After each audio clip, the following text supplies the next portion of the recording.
अमीर जमायत इस्लामी हाफिज़ नईमुर रहमान ने कहा है कि IPPs का मामला 100% हल होना चाहिए। तनख्वाहदार लोग मज़ीद टैक्स बर्दाश्त नहीं कर सकते। रावलपिंडी में धरने के 14वें रोज़ कारकुनों से खिताब करते हुए अमीर जमायत इस्लामी हाफिज़ नईमुर रहमान का कहना था कि हम किसी एक फ़र्द की यकीन दहानी पर उठ के जाने वाले नहीं। हमारी और हुकूमत के मुतालबात एक हैं तो मानने में क्या मसला है। हाफिज़ नईमुर रहमान ने कहा कि टैक्स के बाद तनख्वाह की हैसियत अब रह क्या गई है।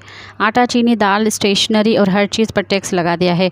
मिडिल क्लास और सफ़ेद पोश लोग कहाँ जाएंगे? क्या लोग डाकू बन जाएं? नौजवान को इस काम पर न लगाओ। तनख्वाहदार लोग मज़ीद टैक्स बर्दाश्त नहीं कर सकते। उन्होंने कहा कि FBR को खुली छूट, अदालती इख्तियारात दे दिए गए हैं। एक्सपोर्टर्स कहता है कि हम टैक्स दे सकते हैं, एक्सपोर्टर्स चाहते हैं कि डायरेक्ट टैक्स ले लें।